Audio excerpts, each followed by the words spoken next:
see. Hi, everybody.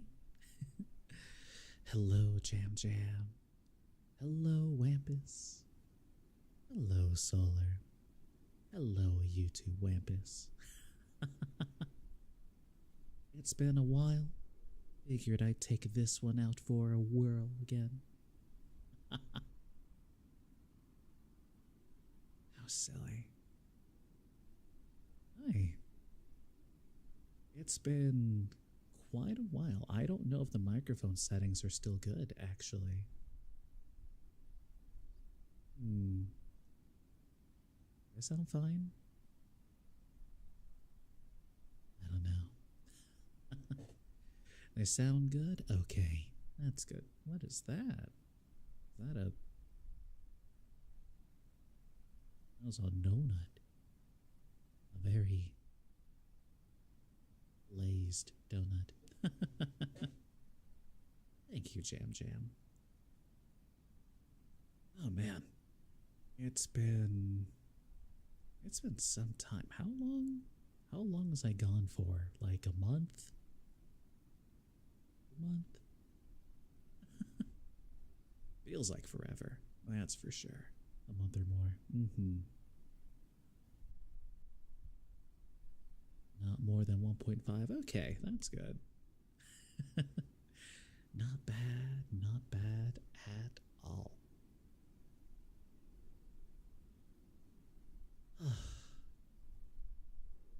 I don't know. I had gotten very tired, stressing about a lot of things and trying to juggle a whole lot at the same time.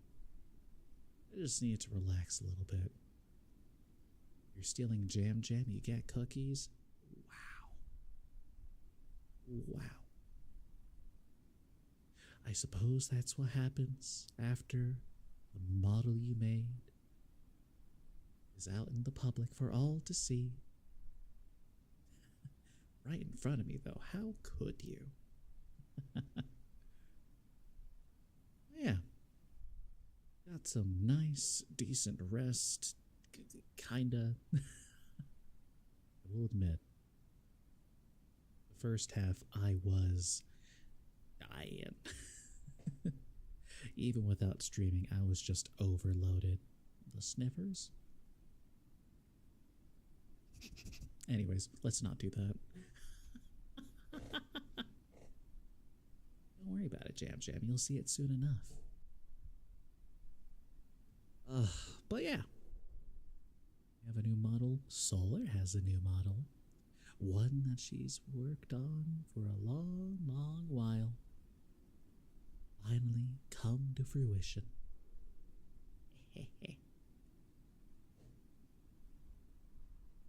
Yeah. After shenanigans happened, finally started to relax a bit, actually spent time like outside, and then had the convention happen too. So that was fun. Got to relax, enjoy, participate in the voice acting competition. And I came away with nothing. I'm just kidding. I came away with experience. It was fun. It was a good time. Did I win anything? No. But all the judges enjoyed my performance and are looking forward to next year. I was neck and neck for second place as I boosted my scene partner up to Comedy King. That's just how the scene goes. Is that me? Cassian Radley? Why yes, Kidcore Genius. I would say that it is I, the Cassian Radley. Oh my gosh.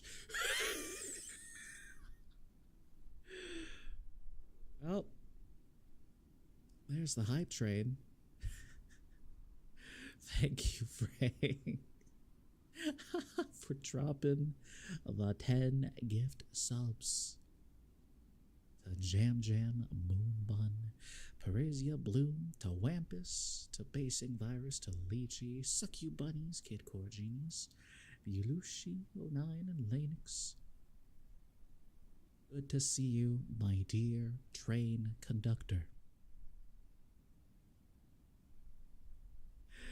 I hope for those of you that got the, the Twitch subs, enjoy the emotes. They're fun. Oh, it's silly. So silly. Yeah. I figured I got the big things out of the way. I'm still working the full-time job, but not nearly as seriously. How was the convention? Convention was good. It was a fun time. I mainly, again, focused on the voice acting stuff, but I did run around the dealer's hall and artist alley, and then proceeded to spend over $200 in the artist alley. Oh my gosh, everyone's looking at me. Stop, guys.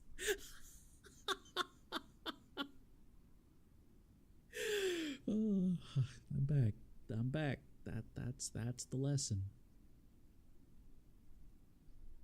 What did I buy? Let's see. So first thing I bought I bought some Pokemon stuff. Namely, I bought a little Pikachu and Gengar sticky notes because they were cute. A little Gengar keychain that looks like a little Tamagotchi but has a little Gengar pixel sprite in there. It jiggles around. It's cute. It's fun. I like it. Don't steal them. I paid money for them. Then I bought a little Chow plushie because, you know, Sonic nerd.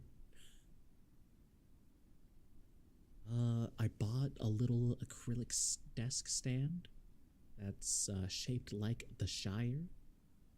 So I've got a little hobbit door with a lovely tree and a hill, a little fence, a bench. It's very cute. I like it a lot. So my workstation now is cool. and then from that same place I bought the acrylic stand, I bought a commission for a shadow box portrait based on Final Fantasy XIV up to Endwalker. I'm very much looking forward to that arriving. It should make it here in about 1 to 2 weeks. Want to see a picture? Yeah, I can start showing pictures later. I'll work on it. And then I had the next day off because why would I want to go into work the day after a convention? Don't do that. And again, voice acting competition was a lot of fun. But boy, howdy did I run into issues getting there.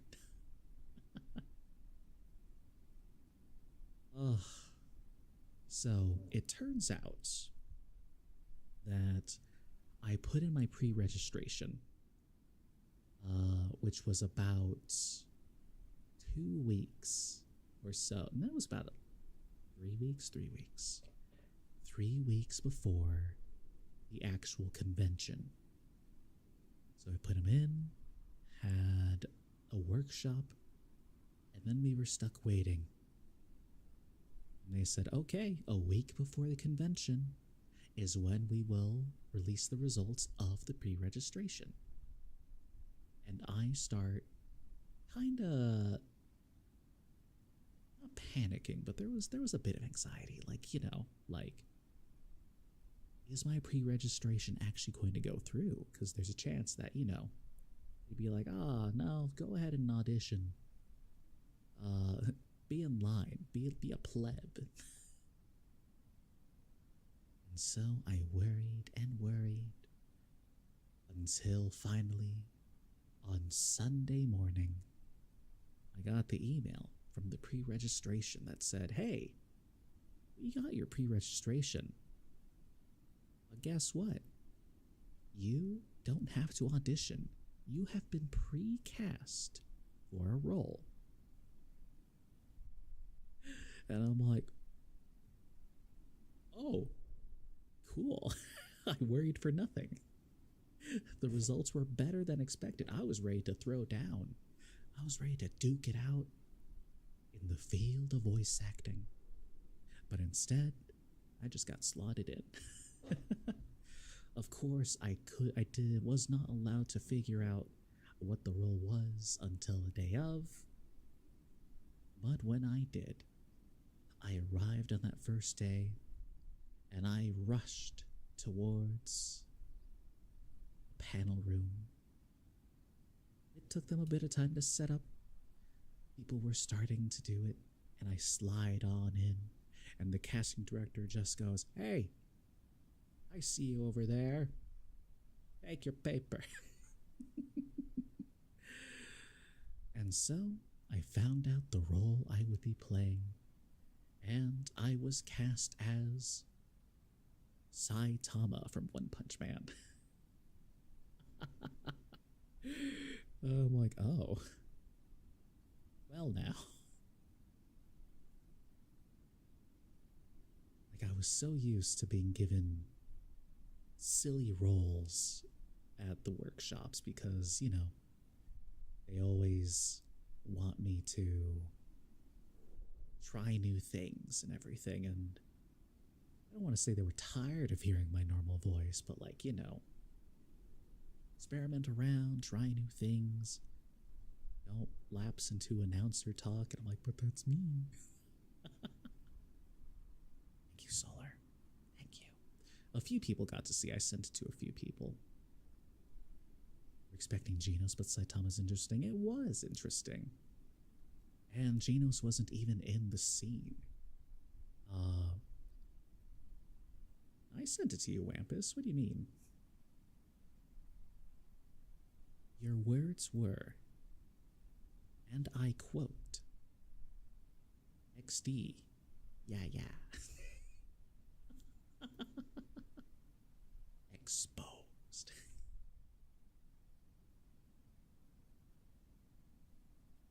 I know, I'll stream it in the Discord soon. I don't hate you, Core. Not true. But yeah, it was from episode 6, season 1, where Saitama's looking for a crime to foil because he doesn't want to lose his hero license. And then Speed of Sound Sonic arrives. In a fight.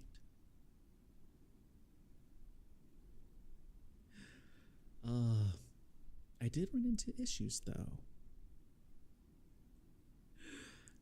Thank you, Lila. Favorite host VTuber. Thank you. It's good to be back.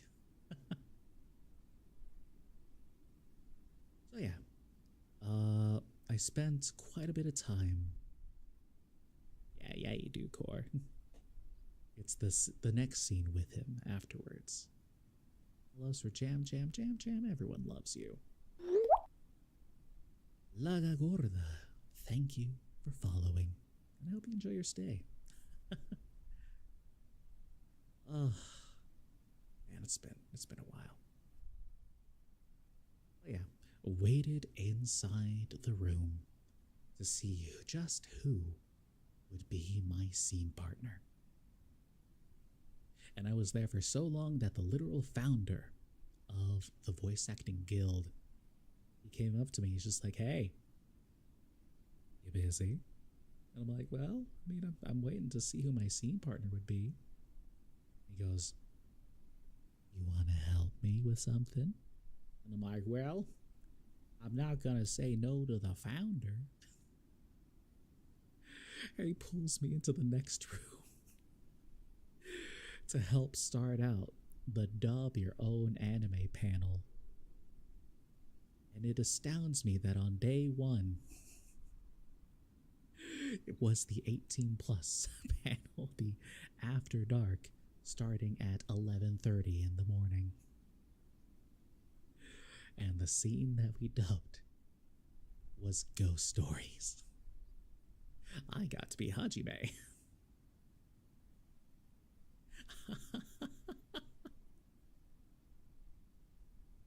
Oh, and we snuck a 15-year-old in. He's like, hey, how old are you? How old are you, kid? He's like, I'm 15. I look at him, and I look at the founder, and it's like, what's the age limit for the panel? It's like, well, 16 with an adult, but you know. And I'm just all like, I won't say anything if you won't. So he also helped me with that first performance. He was the main girl. So you got this deep kid just going like, oh man. It was a riot. And then the people started to file in little by little as we were getting ready, doing introductions, lots of banter. And the last person was a lady who had a puppet. Because turns out on day 2, they were doing a puppet opera. And I wish I could have gone to see that band. But the duo of the lady and her puppet were the Christian girl and Leo, the guy with the big lips. Why do I... Is it Satsuki?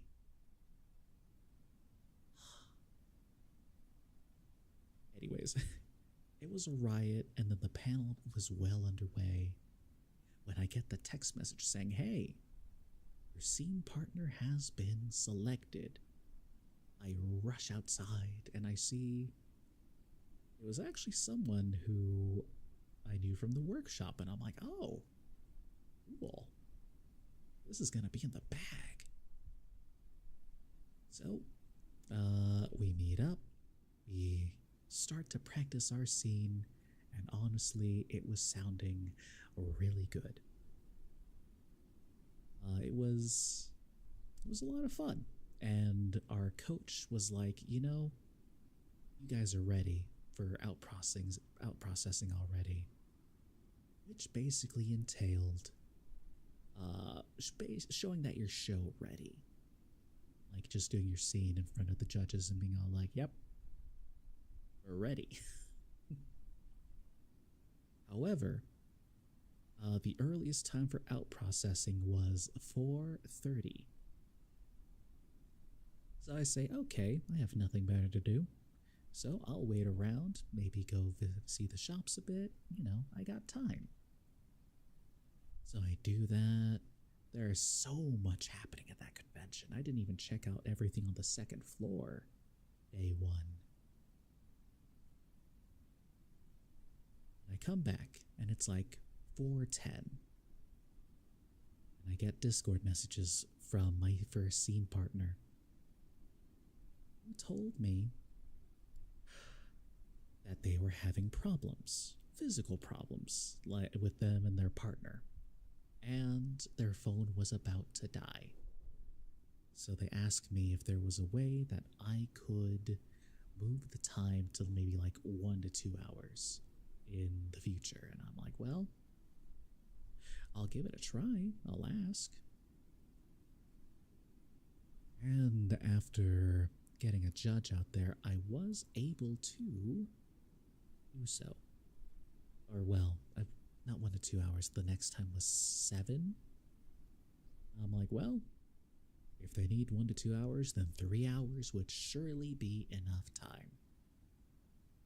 But I wait, and I wait, and I wait. As the time ticks closer to 7, and at about like 6:30 or so, they finally message me back. Their phone's alive, and they see that I had set it for 7, and they're just like, hey, is there any chance that we can do out processing earlier than 7? And I'm like, the only way to find out is to get on in, because there's groups going right now. So like, if we want to sneak in, we're we're gonna have to just be here and be ready. And unfortunately, their partner had problems with Seven because they were going to go see a panel together. And so a bit of a lover's spat was happening. But you know, competitions are a time commitment. You gotta keep your schedule open. Can't be caught lacking, you know? So after talking it out a little bit, my scene partner and I go to sit down, basically saying, hey, we're ready for out processing. Let's see if they can't get to us next. We sit down, we wait, and then the scene partner breaks down crying. Having an emotional breakdown because they really wanted to go see the panel with their partner. Their partner was, of course, not happy with them. And they asked me if I would be okay with them backing out. And I'm like, yeah, of course. Like, you know, life happens. The conventions are supposed to be fun. You have things you wanted to do. Their voice will be missed, but, you know, show must go on. So let's go talk to a judge. So basically, I wasted 5 hours waiting, only to have to wait for the next day to get an actual scene partner that'll stick with me. And as I was driving home, I began to doubt myself. I began to worry. It sucks, I agree, Lila. I began to worry. It's like, okay, if it happened once, that means there's the distinct possibility that it could happen again after auditions have already closed, just like Friday. I'm like, why does this always happen when I want voice acting things to work out for me? They just don't. Like, I look for help. A friend says, hey, I could get you in with a voice actor or something. And I'm like, yeah, that'd be great. That doesn't work. But Saturday arrived, and I anxiously wait for my new scene partner.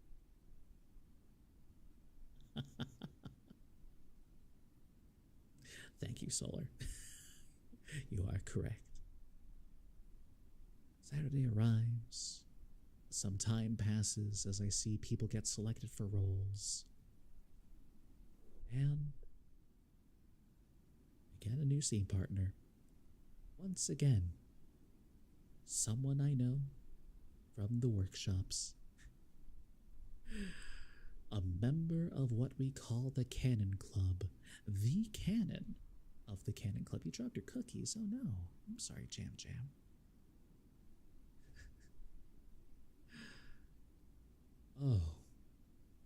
Oh yes, and cast as speed of sound sonic. Loud, deep-voiced, and boisterous. We were gonna have fun with this scene. And fun we had.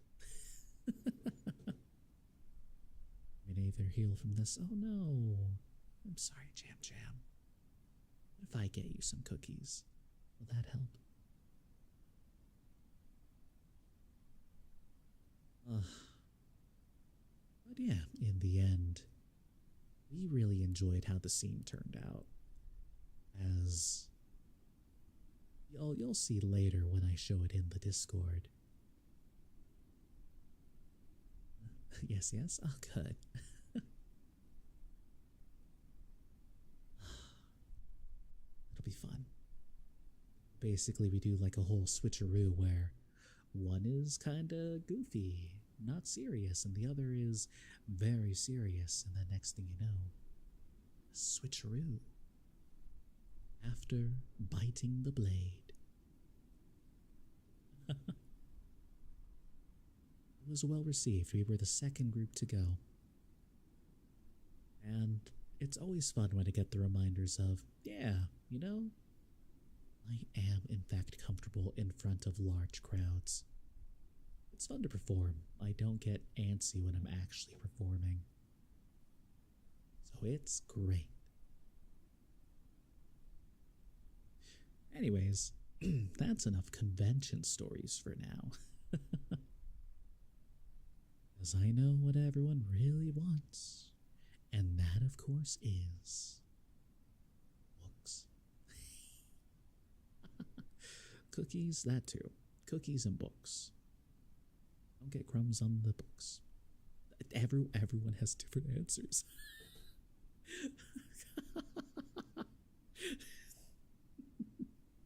You guys are sweet and adorable.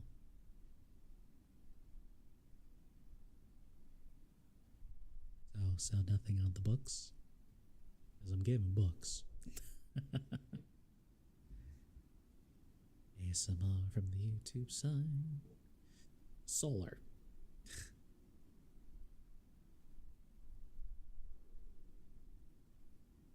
There. So yeah, why don't we get started with some good old Queen of Sorcery, Book 2 of the Belgariad series, as we are on. And I should play Minecraft again, actually. Chapter 5. Oh yeah, I forgot, actually, before I start book reading. Plans. Stuff I want to do. Handshake, handshake, handshake. Stuff I want to do now that I am back. First things first. Voices of the Void. That is the horror game that I agreed to play for you all. So, we'll put that on the docket. I must see the Ghast update. I've seen the Ghast update. I know what's happening. I don't like the fact that you can craft the children, but you can find it. So, it's good to see a happy Ghast. And then I went to watch the Minecraft movie afterwards. So that was a time. Let's see. I want to play through Kingdom Hearts. The entire series. Because it's fun. The movie sucked. Ow, ow, ow. Hi, Julie. Good to see you. I had fun with the movie. I came in with zero expectations that it was going to be a terrible movie, and you know what? I mean, it's not a good movie, but it was a fun movie. It was silly and cheesy and too fast-paced, honestly, but still had fun with it. I'll be lurking here playing the coffin of Andy and Lele. Ah, incest. Enjoy. I did like the art style for that. Good art style. Interesting subject matter.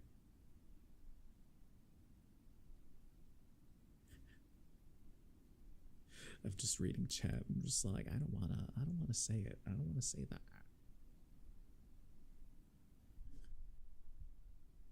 Let's see. Minecraft would be good, but this time I do want to have a bit more of a community server type thing going on. We have another game about a guy who splits himself into two. Huh. That sounds interesting.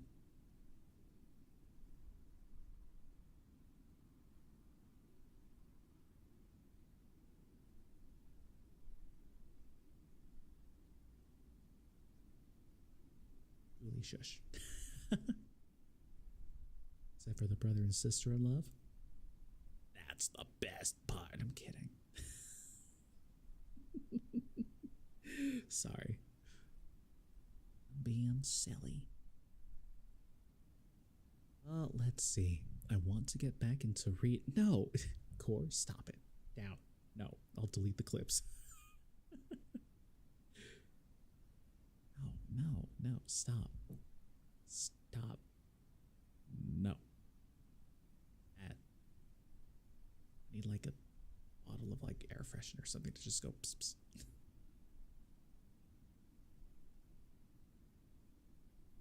That that counts as an ASMR trigger, actually. No, you're fine. Let's see. With lavender.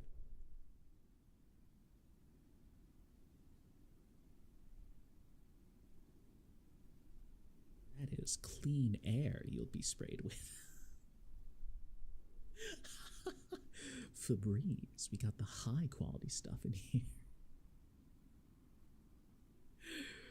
Oh, hi guys, I'm back. Don't know why you missed me.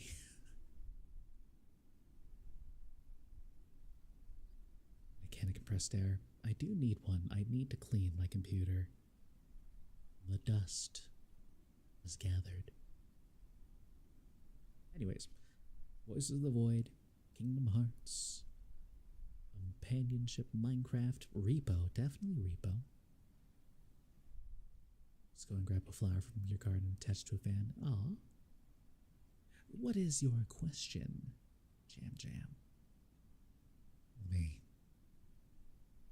How's the baby boy? He's doing very well. Jack, of course.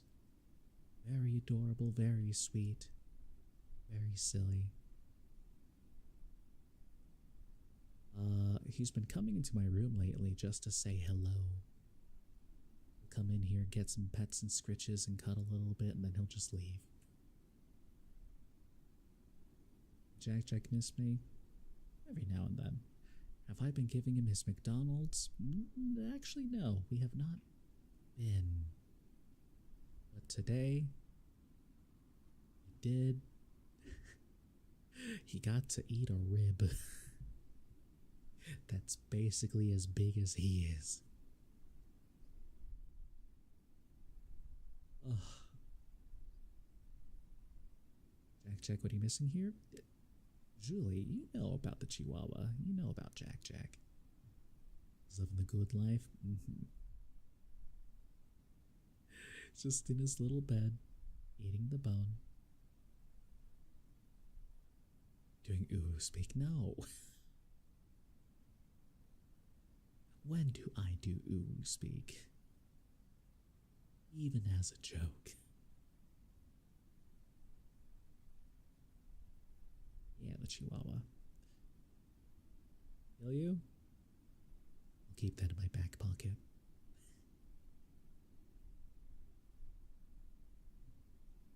Okay, so back to business. Books. Getting back into Lord of the Rings. Continuing the Belgariad series. Still have to finish the Odyssey. Kingdom Hearts series, Voices of the Void, Community Minecraft, playing some Repo. And, you know, maybe we'll do something silly as well, such as purchasing a hand cam and preparing some nice, finely crafted meals. Gotta play Schedule 1? I mean, I don't have it. Seemed interesting. But we'll pull out the cookbooks and start actually making some stuff, because that might be fun. Or I might burn down the house. Win-win.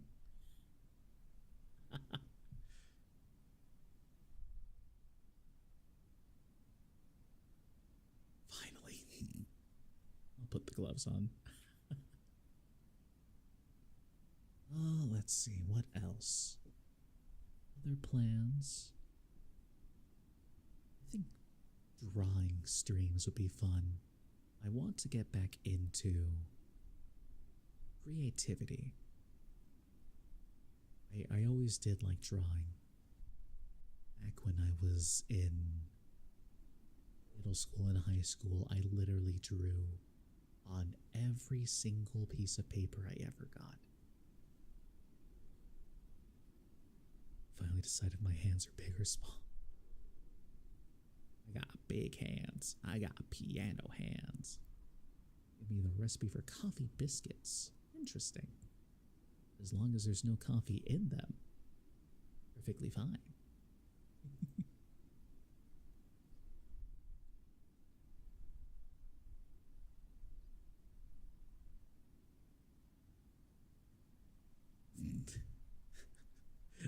I don't know how I feel about that. Nope, don't lick the hands. Please, no. Do not lick the hand that feeds you. Yeah, I'm pretty sure you do dip them in coffee. There's espresso powder in the ingredients. Ugh. Damn good. Damn. Too bad I can't have them. I'm still terrible with coffee. Literally was walking by. I was walking in the store, and the next thing you know, I get a whiff of the coffee section, and I just. Is it good? It's not nice. It was just a smell. I wasn't even near it. I was kind of near it, but not near it. Dust off my hands. How dare you? I'll have you know that these hands are crusted with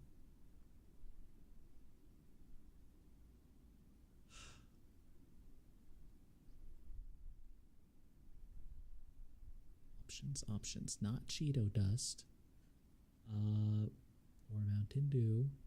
I was thinking Pixie Sticks or Pop Rocks. Pop Rocks sound painful to have crusted on you. Ugh. Anyways, those are the plans. We should probably get a visual novel in there too. I know everyone wanted Love in Deep Space, but I don't think that's gonna happen. If only because I can't find a damn phone emulator to work on PC. If art was not the chair, that would be the chair. I didn't even hear it that time, actually. Damn, this mic's good.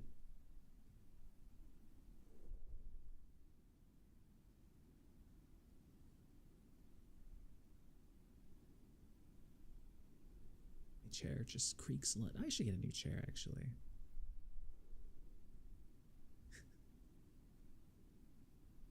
Nice. Anyways, still have to bother Frank some more, our dear train conductor, to hammer out 3D details and then work on that from there. New model. That'll take some time. I'm coming up with a design, but I'm not very good at designing. 3D Cassian, we're trying. That's been the plan for a while.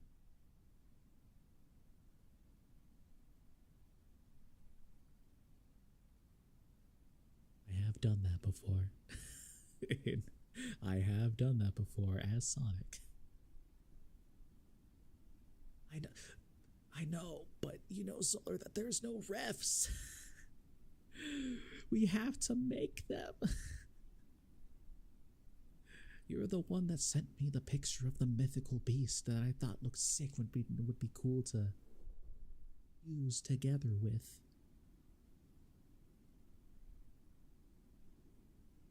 So we can work with that.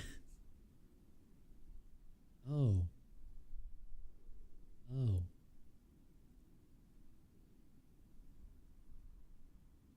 Dang. Haven't I made refs yet? Because, Julie...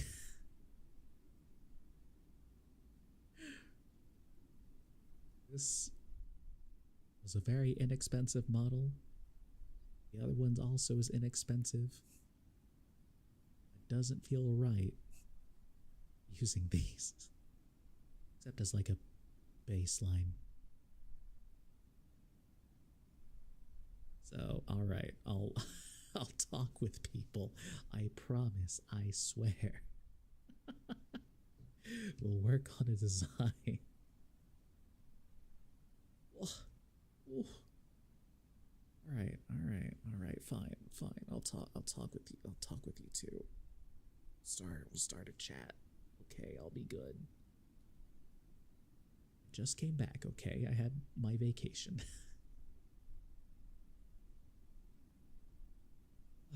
All right. give me a week and then fine. I accept your terms. And then I'll tell you, yeah, I'm doing it. I did it. Or, oh, it's a badger, mushroom. Snake, a snake. You've been waiting since October. I started in October. That's when the channel started. Don't give me that. I've thrown out like an actual reference sheet for the second model.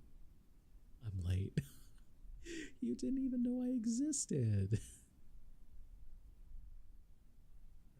That's where you're wrong. I always knew in my heart.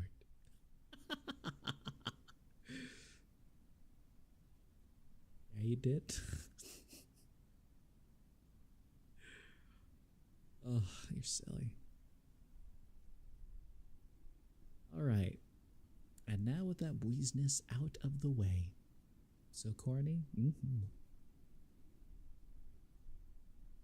Let's go ahead and get everyone nice and settled in. Kick back, relax, put those headphones on, and let's go ahead and start reading. I don't know if I should start from chapter 1. I don't want to start from chapter 1. They're already recorded. They're on YouTube. So, I will give a recap though, because it has been over a month. And one does not simply start back a book again in the middle. So, the Queen of Sorcery began directly after the end of the first book, where Garion basically thwarted a coup of a kingdom while almost being kidnapped by basically an evil priest of the evil god, Orak. Been gone for 9 months.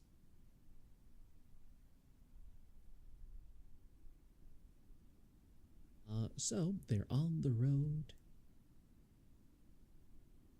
and they are in. Cassian Radley YouTube subscribed. Thank you, Julie.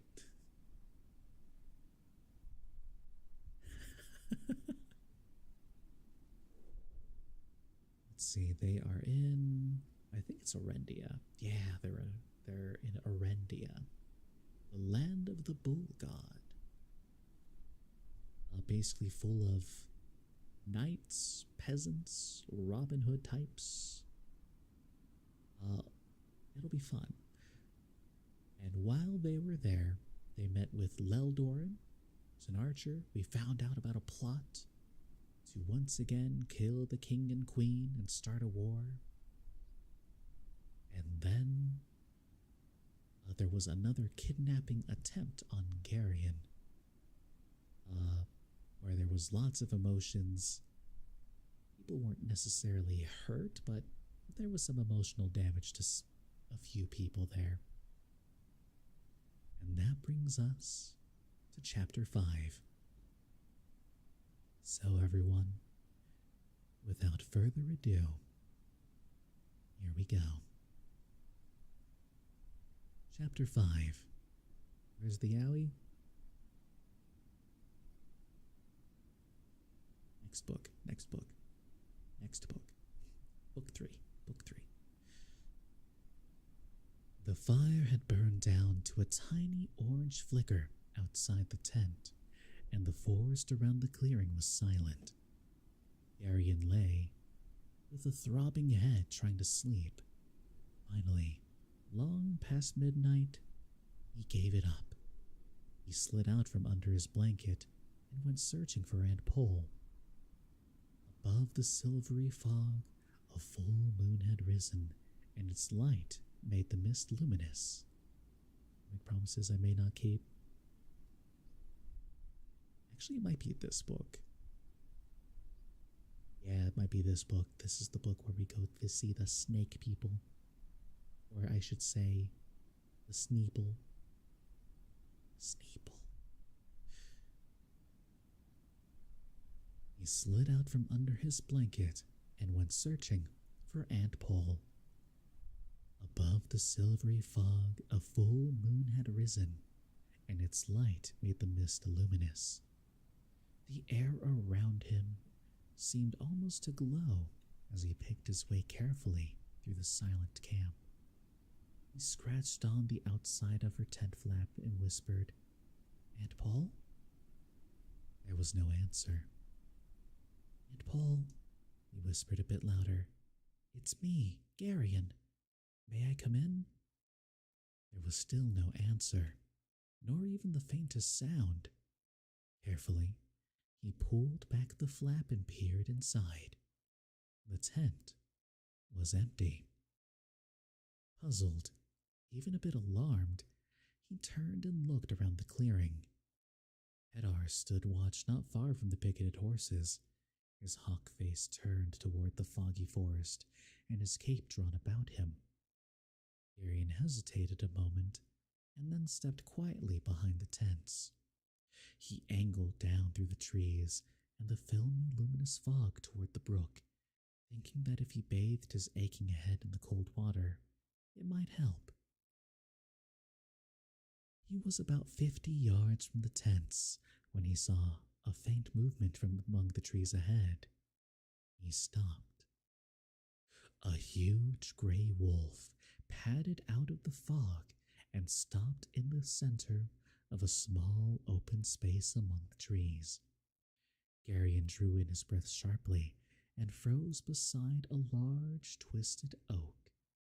The wolf sat down on the damp leaves as if he were waiting for something.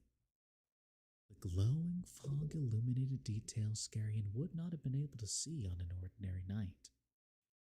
The wolf's roughened shoulders were silvery, and his muzzle was shot with gray. Also, don't mind the creaking, that's the chair. He carried his age with enormous dignity, and his yellow eyes seemed calm and very wise somehow. Garion stood absolutely still. He knew that the slightest sound would instantly reach the sharp ears of the wolf. It was more than that. The blow behind his ear had made him lightheaded, and the strange glow of moon-drenched fog made this encounter seem somehow unreal.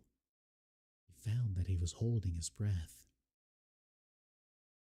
A large, snowy white owl swooped over the open space among the trees on ghosting wings, settled on a low branch, and perched there, looking down at the wolf with an unblinking stare. The gray wolf looked calmly back at the perched bird.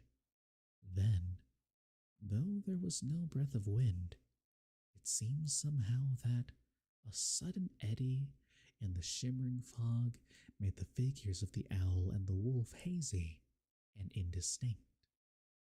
When it cleared again, Mr. Wolf stood in the center of the opening, and Aunt Pole in her gray gown was seated rather sedately on the limb above him.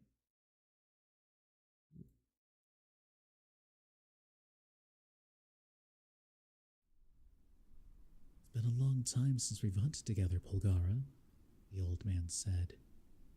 Yes, it has, Father. She raised her arms and pushed her fingers through the long, dark weight of her hair. I'd almost forgotten what it was like. She seemed to shudder then with a kind of strange pleasure. It's a very good night for it. A little damp, he replied, shaking one foot. It's very clear above the rooftops, and the stars are particularly bright. It's a splendid night for flying. I'm glad you enjoyed yourself. Did you happen to remember what you were supposed to be doing? Don't be sarcastic, Father. Well, there's no one in the vicinity but our wrens, and most of them are asleep. We're sure. Of course, there isn't a growling for 5 leagues in any direction. Did you find the ones you were looking for? They weren't hard to follow, Wolf answered. They're staying in a cave about 3 leagues deeper into the forest. Another one of them died on their way back there, and a couple more probably won't live until morning. The rest of them seemed a little bitter about the way things turned out. I can imagine. Did you get close enough to hear what they were saying? Nodded. There's a man in one of the villages nearby who watches the road and lets them know when somebody passes by who might be worth robbing. And they're just ordinary thieves? Not exactly. They were watching us, watching for us in particular. We'd all been described to them in rather complete detail. I think I'll go talk to this villager, she said grimly. She flexed her fingers in an unpleasantly suggestive manner. It's not worth the time it'd take, Wolf told her, scratching thoughtfully at his beard. All he'd be able to tell you is that some Murgo offered him gold. Rollums don't bother to explain very much to their hirelings. You should attend to him, father, she insisted. We don't want him lurking behind us, trying to buy up every brigand in Erendia to send after us. After tomorrow, he won't be buying much of anything, Wolf replied with a short laugh. His friends planned to lure him out into the woods in the morning and cut his throat for him, among other things. It's good. I'd like to know who the Grolem is, though.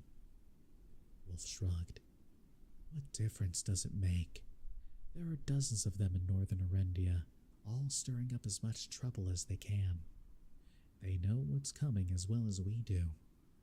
Can't expect them to just sit back and let us pass. Shouldn't we put a stop to it? Don't have the time, he said. It takes forever to explain things to Arens. If we move fast enough, maybe we can slip by before the Groms are ready.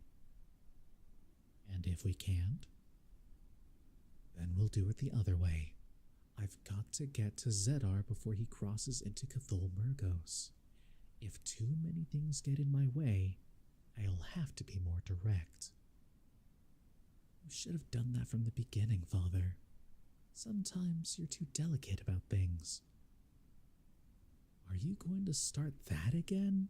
That's always your answer to everything, Polgara. You're forever fixing things that would fix themselves if you just leave them alone, and changing things when they don't have to be changed. Don't be cross, Father. Help me down. Why not fly down? He suggested. Don't be absurd. Arian slipped away among the mossy trees, trembling violently as he went. When Aunt Pole and Mr. Wolf returned to the clearing, they aroused the others. I think we'd better move on, Wolf told them. We're a little vulnerable out here. It's safer on the highway, and I'd like to get past this particular stretch of woods. The dismantling of their night's encampment took less than an hour, and they started back along the woodcutter's track toward the Great West Road. Though it was still some hours before dawn, the moon-bathed fog filled the night with misty luminosity, and it seemed almost as if they rode through a shining cloud that had settled among the dark trees. They reached the highway and turned south again. Hello there, Matthew Hamilton. Stream's going well so far. And you just came in? Welcome. We're about an hour in, although into the book, we're just a few pages in. So hey, welcome in. Once again, I am reading The Queen of Sorcery, Book 2 in the Belgariad series. We're on Chapter 5. Hope I'm doing well. Thank you, Matthew. I am, and I hope you are too.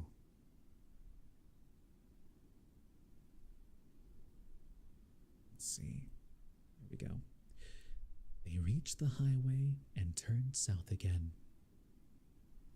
I'd like to be a good way from here when the sun comes up, Wolf said quietly. But we don't want to blunder into anything, so keep your eyes and ears open. Is there a series for this book? Oh yes. The Belgariad series is a series of 5 books, all taking place one after the other. And then there's a sequel series called The Malorian, which takes place quite a few years in the future of the Belgariad.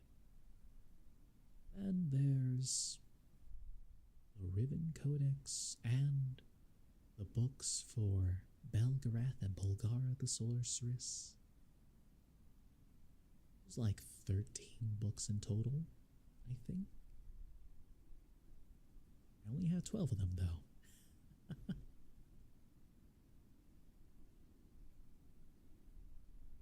Let's see. Oh, yeah. They set off at a canter and had covered a good 3 leagues by the time the fog had begun to turn a pearly gray with the approach of morning. As they rounded a broad curve, Hedar suddenly raised his arm, signaling for a halt. "What's wrong?" Barak asked him. "Horses ahead," Hedar replied. "Coming this way." "Are you sure? I don't hear anything." 40 at least," Hedar answered firmly. "There," Dernick said, his head cocked to one side. "Hear that?" Faintly, they all heard a jingling clatter some distance off in the fog. "We could hide in the woods until they've passed," Leldorn suggested. "It's better to stay on the road," Wolf replied. "Let me handle it," Silk said confidently, moving into the lead. "I've done this sort of thing before." They proceeded at a careful walk. The riders who emerged from the fog were encased in steel. They wore full suits of polished armor and round helmets with pointed visors that made them look strangely like huge insects. They carried long lances with colored pennons at their tips, and their horses were massive beasts, also encased in armor. "Membrate knights," Leldorn snarled, his eyes going flat. "Keep your feelings to yourself," Wolf told the young man. "If any of them say anything to you, answer in such a way that they'll think you're a Membrate sympathizer, like young Baratane back at your uncle's house." Leldorn's face hardened. "Do as he tells you, Leldorn," Antpol said. "This isn't the time for heroics." "Hold!" the leader of the armored column commanded, lowering his lance until the steel point was leveled at them. "Let one come forward so that I may speak with him." Knight's tone was peremptory. Silk moved towards the steel-cased man, his smile ingratiating. "We're so glad to see you, Sir Knight," he lied glibly. "We were set upon by robbers last night, and we've been riding in fear of our lives." "What is thy name?" the knight demanded, raising his visor. "And who are these who accompany thee?" "I am Radek of Baktor, my lord," Silk answered, bowing and pulling off his velvet cap. "A merchant of Drasnia bound for Tol Honeth, with Sendarian woolens in hope of catching the winter market." The armored man's eyes narrowed suspiciously.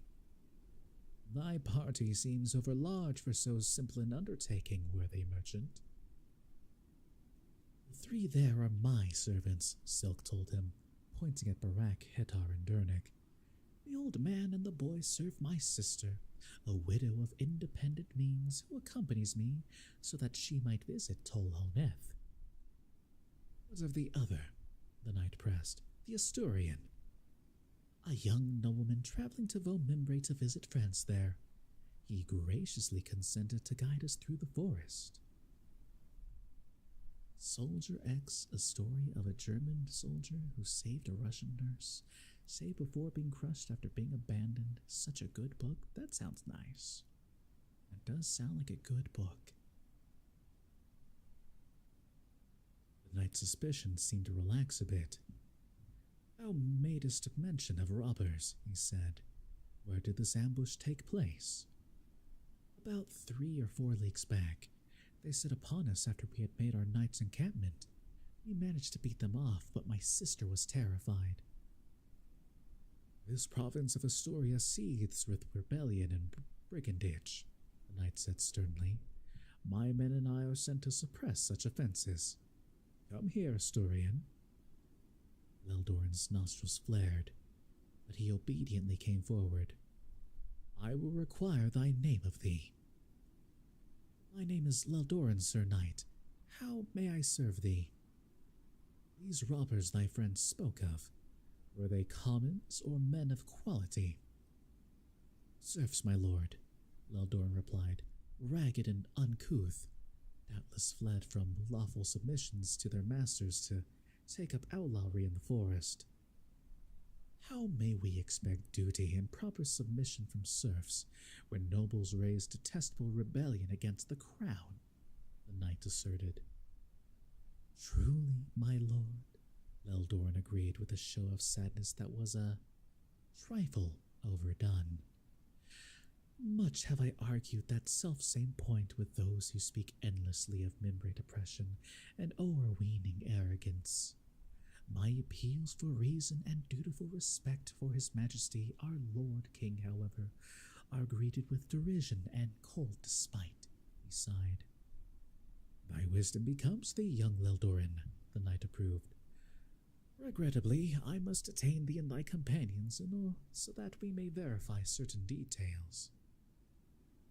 Sir Knight, Silk protested vigorously. A change in weather could destroy the value of my merchandise in Tolhoneth. I pray you, don't delay me. Post info on it later? Alright, sounds good, Matthew. I regret the necessity, good merchant, the knight replied, but Astoria is filled with dissemblers and plotters. I can permit none to pass without meticulous examination.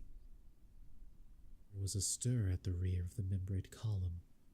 In single file, resplendent in burnished breastplates, plumed helmets and crimson capes, 100 Tolnedran legionnaires rode slowly among the flank of armored knights.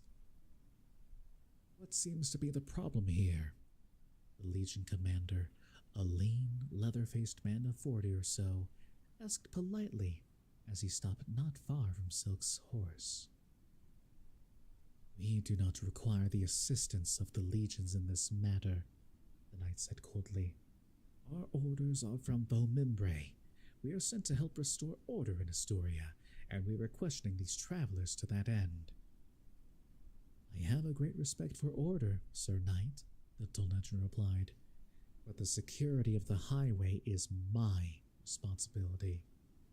He looked inquiringly at Silk. I am Radek of Boktor, Captain, Silk told him, a Drazian merchant bound for Tolhoneth. I have documents, if you wish to see them. Documents are easily forged, the knight declared. So they are, the Tolnedran agreed. But to save time, I make it a practice to accept all documents at face value.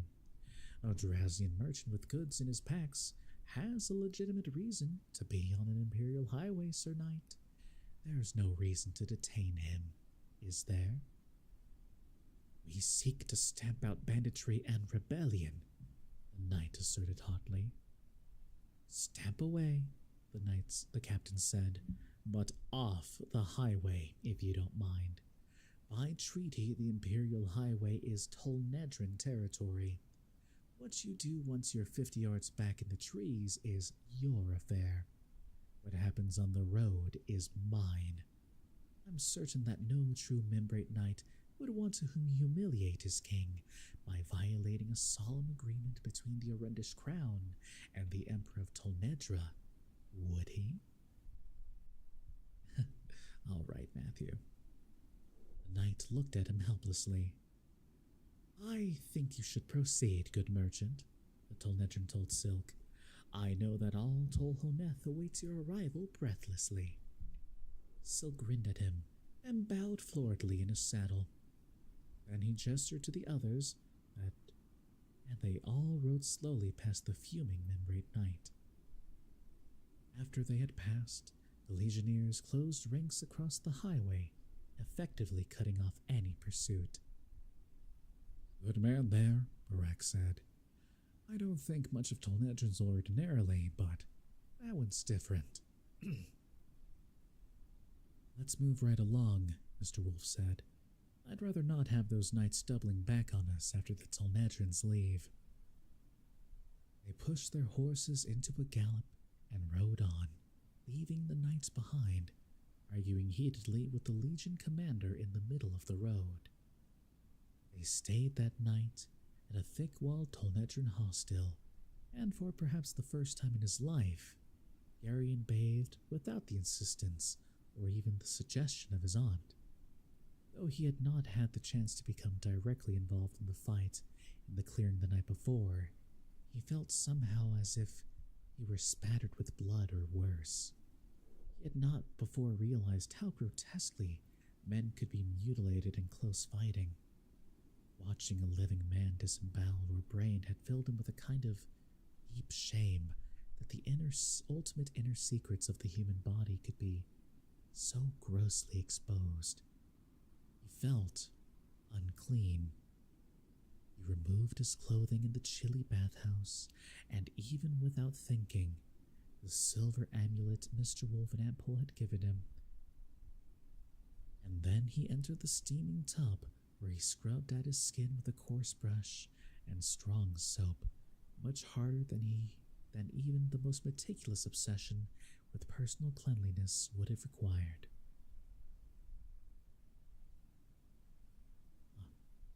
Interesting.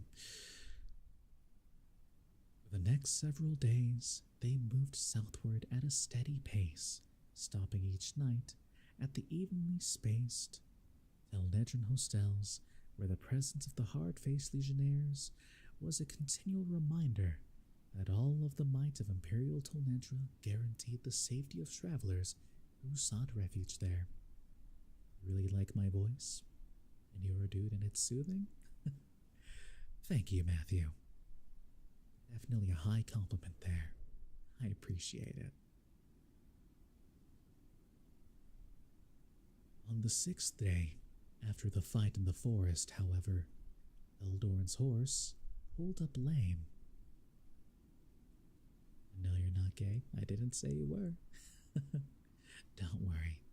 My voice tends to be enjoyed by basically everyone. Guys, girls, everyone in between, don't matter. Good voice is a good voice. Ernig and Hedar, under Aunt Pole's supervision, spent several hours brewing poultices over a small fire by the roadside and applying steaming compresses to the animal's leg, while Wolf fumed at the delay. Do you think you're about to fall asleep? Sounds good. If you do, rest easy and sweet dreams.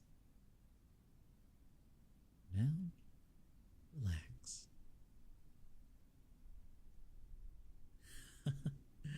I sure have, Julie. Nothing gets you quite as much as getting close to the microphone with a nice, deep voice.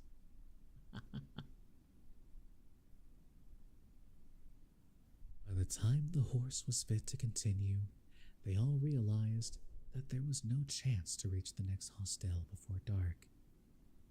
Well, old wolf, Aunt Pole said after they had remounted, what now? We ride on at night, or do we try to take shelter in the forest again? I haven't decided, Wolf answered shortly. If I remember right, there's a village not far ahead, Leldoran, now mounted on an Algar horse, stated.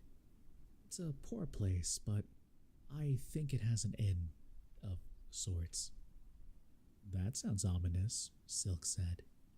What exactly do you mean by of sorts? Honestly sounds like an old fairy tale you heard a few thousand years ago. That's exactly the kind of vibe I like. The lord of this demons is notoriously greedy, Meldoran replied. His taxes are crushing, and his people have little left for themselves. The inn isn't good. We'll have to chance it, Wolf decided, and led them off at a brisk trot.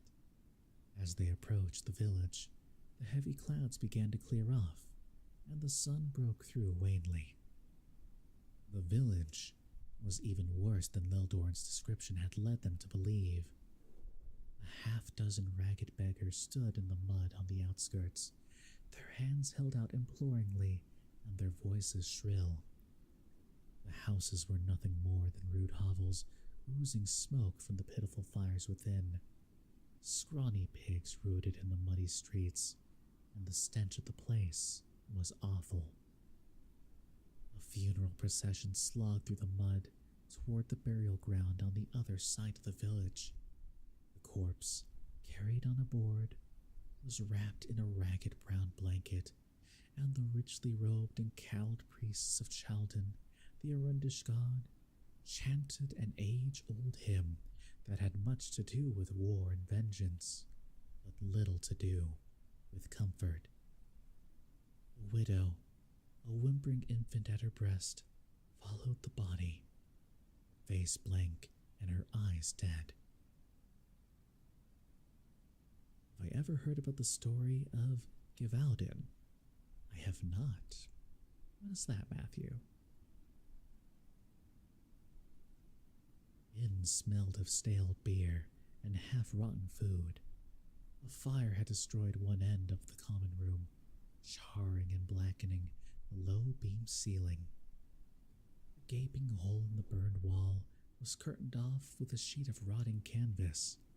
The fire pit in the center of the room smoked, and the hard-faced innkeeper was surly. For supper, he offered only bowls of watery gruel, a mixture of barley and turnips. Sounds good, Matthew.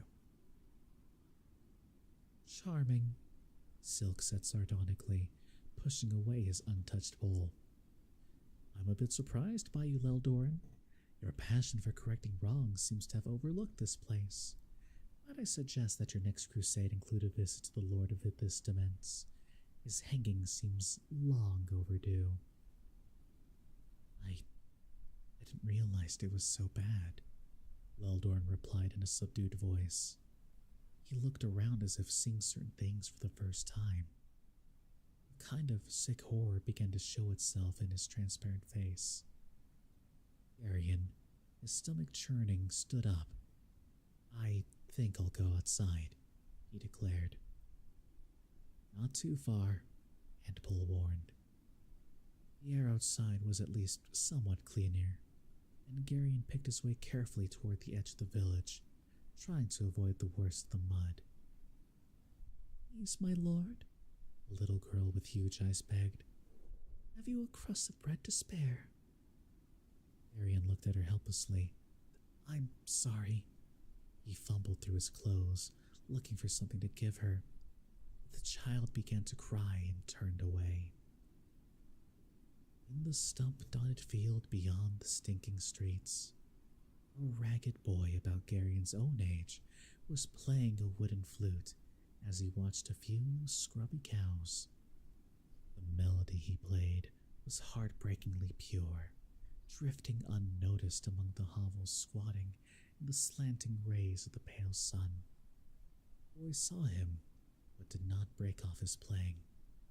Their eyes met with a kind of grave recognition, but they did not speak. The edge of the forest beyond the field, a dark-robed and hooded man astride a black horse came out of the trees and sat watching the village. There was something ominous about the figure, the dark figure, and somehow vaguely familiar as well.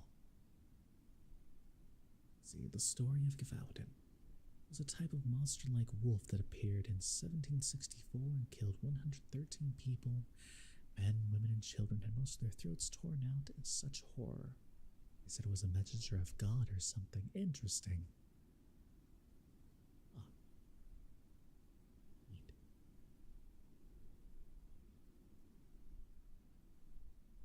It seemed somehow to Garion that he should know who the writer was, but though his mind groped for a name, it tantalizingly eluded him. He was looking at the figure at the edge of the woods for a long time, noticing without even being aware of it that though the horse and rider stood in the full light of the setting sun, There was no shadow behind them. Deep in his mind, something tried to shriek at him, but, all bemused, he merely watched. He would not say anything to Aunt Pole or the others about the figure at the edge of the woods, because there was nothing to say. As soon as he turned his back, he would forget.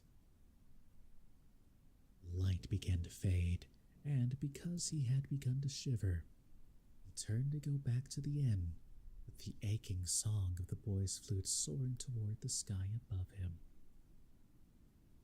And that is the end of Chapter 5. Man, this chapter's pretty detailed, I gotta say. In 1767, it was killed by a knight. Oh. I'm glad after 3 years they got that done. That is interesting, though. Alright, everyone. I think I'm going to take a small break to drink some water, stretch a little bit, and I suggest you all do the same. Look it up? Alright. Or if not, just snuggle in, relax. I believe we're on chapter 5 already.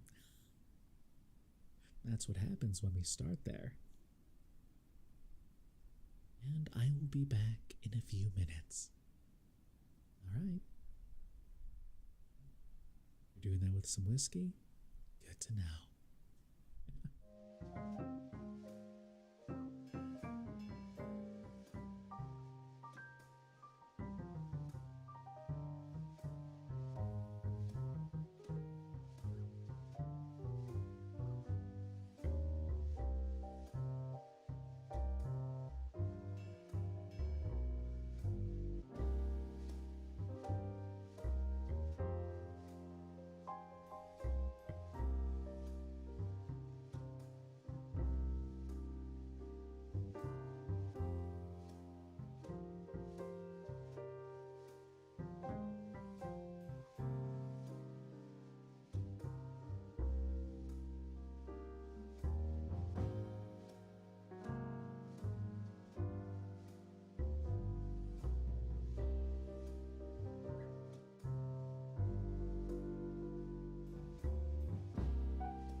And so, I have returned.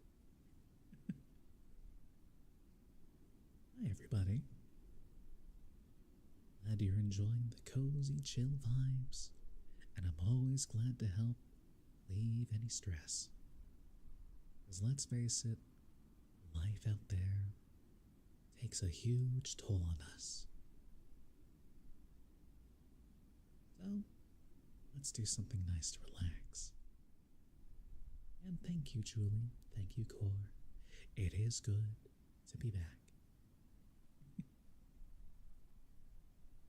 Well then, shall we continue with Chapter 6? You missed the Grandpa story times. I'll accept that this time.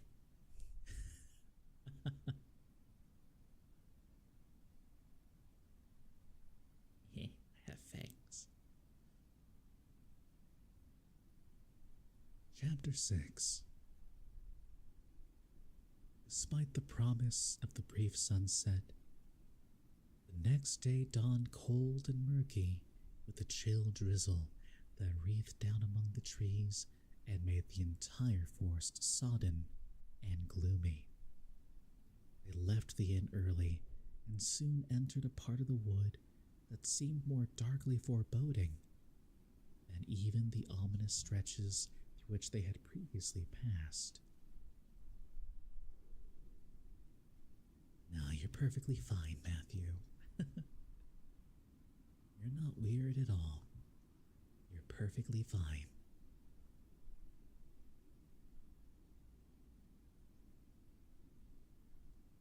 Is your sister okay, though? Because that is scary, and a good reason to seek comfort and, that's rough.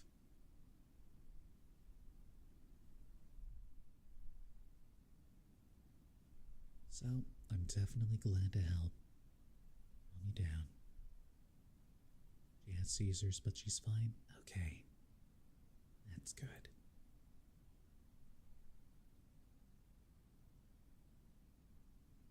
The trees here were enormous, and many vast gnarled oaks lifted their bare limbs among the dark firs and spruces.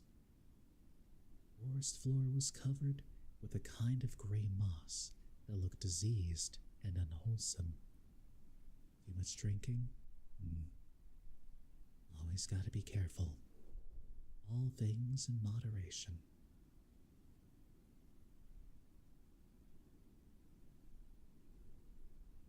Me too, Ampus. Me too. Enormous hunger? I hope you get to eat soon. 4 bottles of liquor a day? That sounds horrible.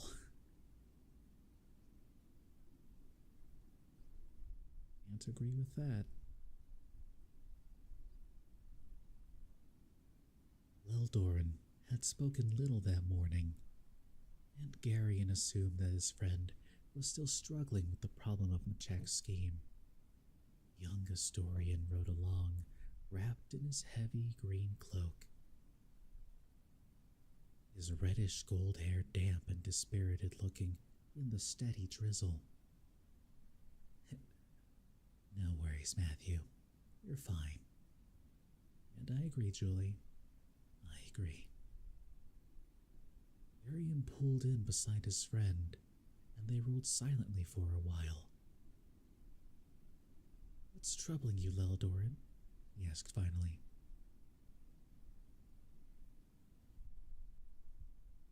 I think that all my life I've been blind, Garion, Leldoran replied. Oh? In what way? Garion said it carefully, hoping that his friend had finally decided to tell Mr. Wolf everything. I saw only Minbray's oppression of Astoria. I never saw our own oppression of our own people.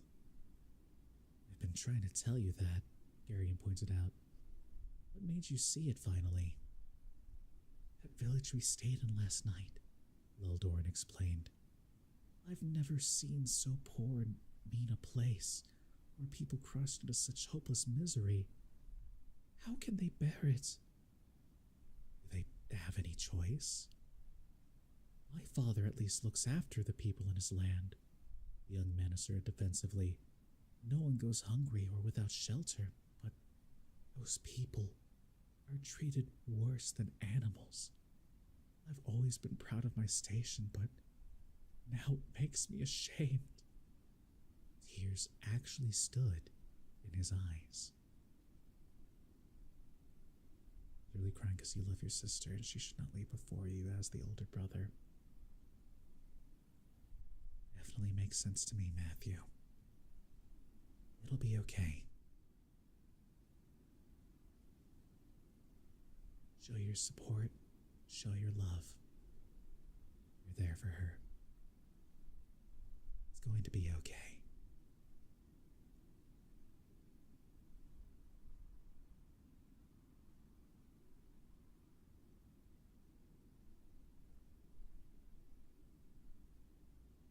Really does love to drink sometimes. Usually when playing randomizers too. It's very entertaining. You should check her out on Twitch sometimes.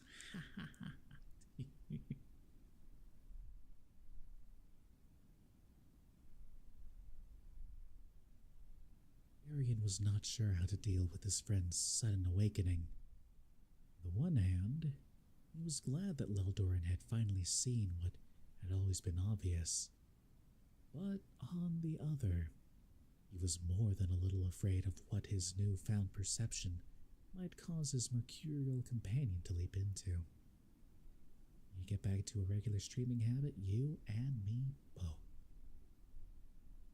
Your mom went to her apartment, leaving there were liquor bottles everywhere. I think it's time to take those away. Cold turkey. I'll renounce my rank, Leldoran declared suddenly, as if he had been listening to Garian's thoughts. And when I return from this quest, I'll go among the serfs and share their lives, their sorrows. What good will that do? How would your suffering in any way make theirs less? Wiggle turkey, that's not fun. Yeah, it's definitely not fun. But Eldoran looked up sharply, a half-dozen emotions chasing each other across his open face. Finally, he smiled, but there was a determination in those blue eyes. You're right, of course, he said. You always are. It's amazing how you can always see directly into the heart of the problem, Garian. Just what have you got in mind? Garian asked a little apprehensively. I'll lead them in revolt. I'll sweep across Serendia with an army of serfs at my back. His voice rang as his imagination fired with the idea. Garian groaned. Why is that always your answer to everything, Leldoran? He demanded. In the first place, the serfs don't have any weapons and they don't know how to fight. No matter how hard you talk, you'd never get them to follow you. In the second place, if they did, every nobleman in Arendia would join ranks against you.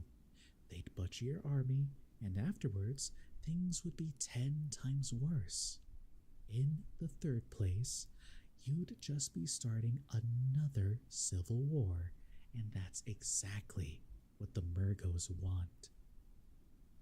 Eldoran blinked several times as Garian's words sank in. His face gradually grew mournful again. I hadn't thought of that, he confessed. I didn't think you had.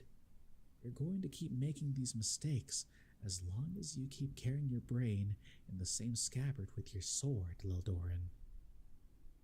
Leldoran flushed at that, and then he laughed ruefully. That's a pointed way of putting it, Garian, he said reproachfully. I'm sorry, Garian apologized quickly. Maybe I should have said it another way. No, Leldoran told him. I'm an Arend. I tend to miss things if they aren't said directly. It's not that you're stupid, Leldoran, Gary protested. It's a mistake everyone makes. Arends aren't stupid, they're just impulsive. All this was more than just impulsiveness, Leldoran insisted, sadly, gesturing out at the damp moss lying under the trees. This what? Arian asked, looking around. This is the last stretch of forest before we come out into the plains of central Arendia, Leldoran explained. It's the natural boundary between Mimbre and Asturia. Woods look the same as all the rest, Garion observed, looking around. Not really, Leldoran said somberly. This was the favorite ground for ambush. The floor of this forest is carpeted with old bones. Look there, he pointed. At first, it seemed to Garion that what his friend indicated was merely a pair of twisting sticks protruding from the moss, with the twigs at their ends entangled in the scrubby bush. Then, with revulsion, he realized that they were the greenish bones of a human arm. The fingers clutched at the bush in a last convulsive agony. Outraged, he demanded, why didn't they bury him? It would take 1,000 men 1,000 years to gather all the bones that lie here and commit them to the earth, Leldoran intoned morbidly. Whole generations of Arendia rest here.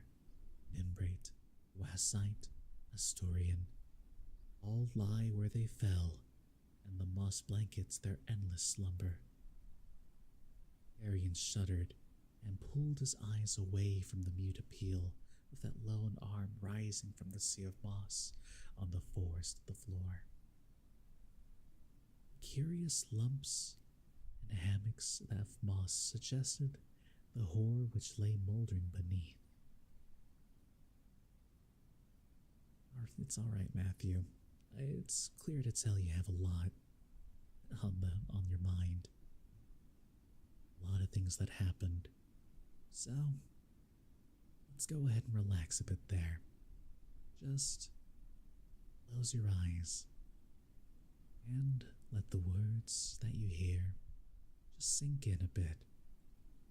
Let yourself be whisked away for just a little while.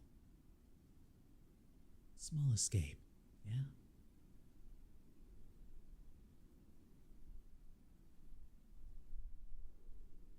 You're not wrong, Matthew. You're not wrong.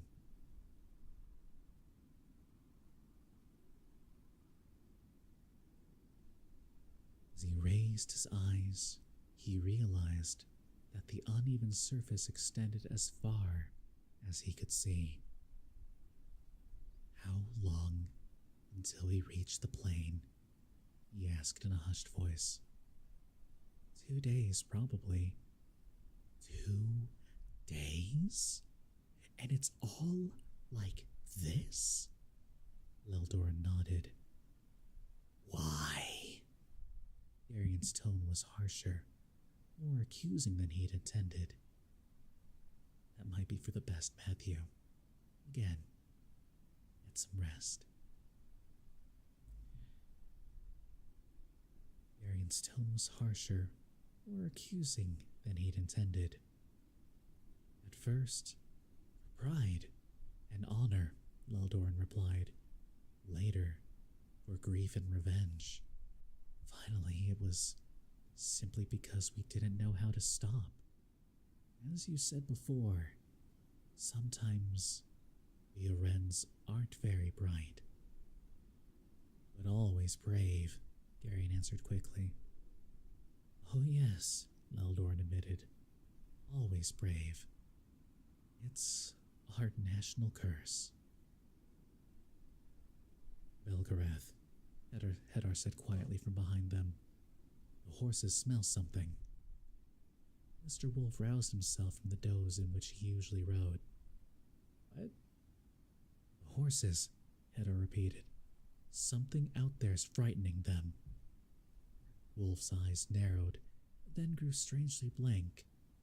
After a moment, he drew in a sharp breath and muttered a curse. Algoroths, he swore. What's an Algoroth? Durnik asked. A non-human, somewhat distantly related to trolls. I saw a troll once, Barak said. A big ugly thing, with claws and fangs. Will they attack us? Durnik asked. Want to ask what days do I live stream? He's just wondering, gotta take off. Oh, let's see. I usually don't stream on Mondays, but usually I stream almost every other day. Usually Tuesdays, Wednesdays, sometimes Fridays and Sundays. You'll usually catch me then. Let's turn on the bell to be notified. That's a good idea, Wampus. No need to be sorry asking that. I don't have a schedule posted or anything. So you're very fair to ask. Yeah, and it'll be here when you're done with what you're doing. There's always the recording in VOD. So, I hope what you have to take care of goes well. Best of luck to you. Rest easy when you can, okay? Take care.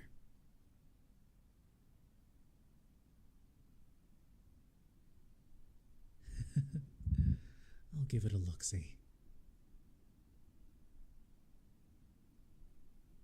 I saw a troll once, Barak said. A big ugly thing with claws and fangs. Will they attack us? Durnik asked. Almost certainly. Wolf's voice was tense. Aye, Matthew. Edar, you're going to have to keep the horses under control. We don't dare get separated. Where do they come from? Leldorn asked. There aren't any monsters in the forest. They come down out of the mountains of Ulgo sometimes when they get hungry, Wolf answered. They don't leave survivors to report their presence. You'd better do something, Father, Antipole said. They're all around us. Eldorn looked quickly around, as if getting his bearings. We're not far from Elgon's Tor, he offered. We might be able to hold them off if we get there. Elgon's Tor, Barak said. He had already drawn his heavy sword. It's a high hillock covered with boulders, Eldorn explained. It's almost like a fort. Elgon held it up for a month against a Membrate army. Sounds promising, Silk said. It'd get us out of the trees at least. He looked nervously around at the forest looming about them in the drizzling rain. Let's try for it, Wolf decided. They haven't worked themselves up to the point of attacking yet, and the rain's confusing their sense of smell. A strange barking sound came from the back in the forest. Is that them? Arian asked, his voice sounding shrill in his own ears. They're calling to each other, Wolf told him. Some of them have seen us. Let's pick up the pace a bit, but don't start running until we see the Tor. They nudged their nervous horses into a trot and moved steadily along the muddy road as it began to climb toward the top of a low ridge. Half a league, Leldorn said tensely.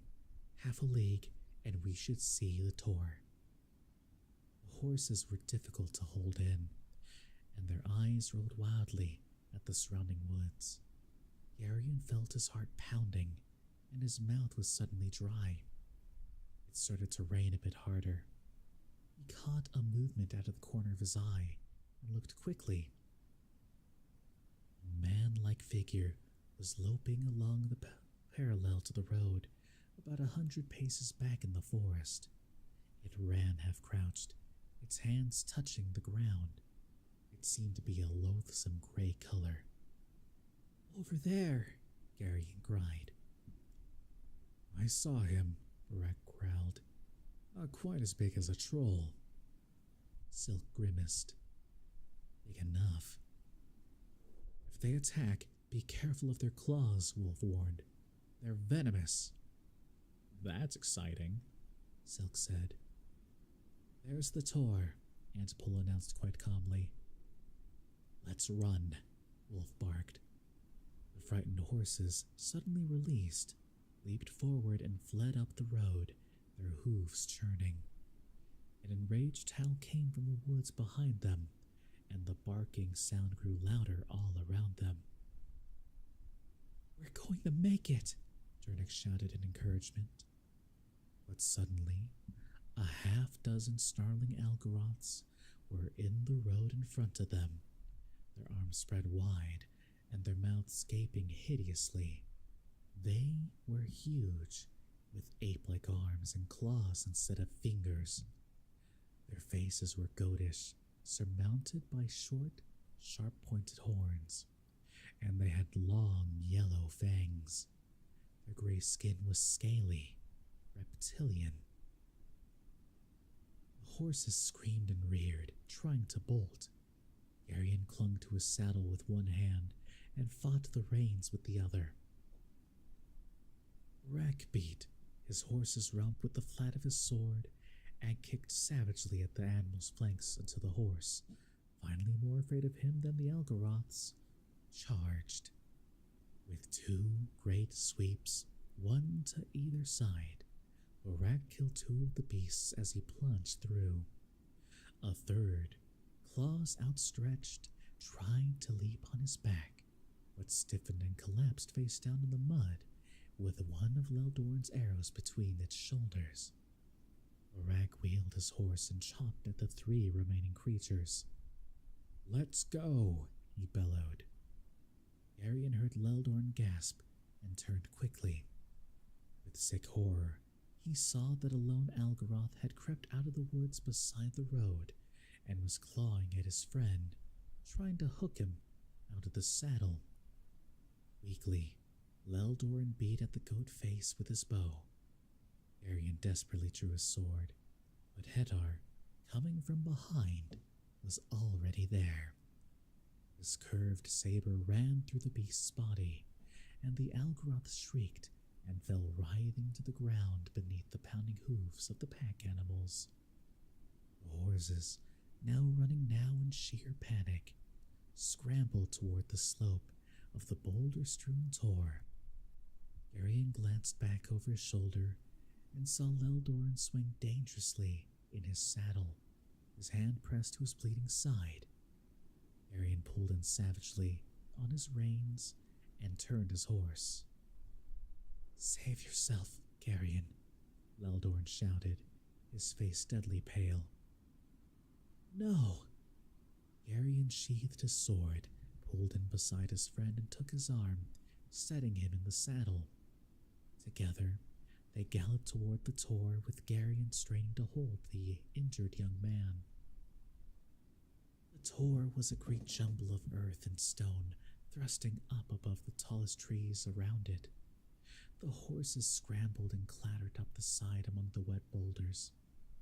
When they reached the small flat area at the top of the tor, where the pack animals huddled together, trembling in the rain, Arian slid out of his saddle in time to catch Leldorn, who toppled slowly to one side. Over here, Antpole called sharply. She was pulling her small bundle of herbs and bandages out of one of the packs. Jernick, I'll need a fire, at once. Jernick looked around helplessly at the few scraps of wood lying in the rain on top of the tor. I'll try, he said doubtfully. Leldorn's breathing was shallow and very fast. His face was still a deadly white, and his legs would not hold him. Arian held him up, a sick fear in the pit of his stomach. Hedar took the wounded man's other arm, and between them they half-carried him to where Antpole knelt, opening her bundle. I have to get the poison out immediately, she told him. Garion, give me your knife. Arian drew his dagger and handed it to her. Swiftly, She ripped open Leldorn's brown tunic along his side, revealing the savage wounds the Algroth's claws had made. "This will hurt," she said. "Hold him." Arian and Hedar took hold of Leldorn's arms and legs, holding him down. And Pole took a deep breath and then deftly sliced open each of the puffy wounds. Blood splurted, and Leldorn screamed once, then fainted. "All right, Julie. Sleep well. Good night. Good to see you again, my friend." Sweet dreams.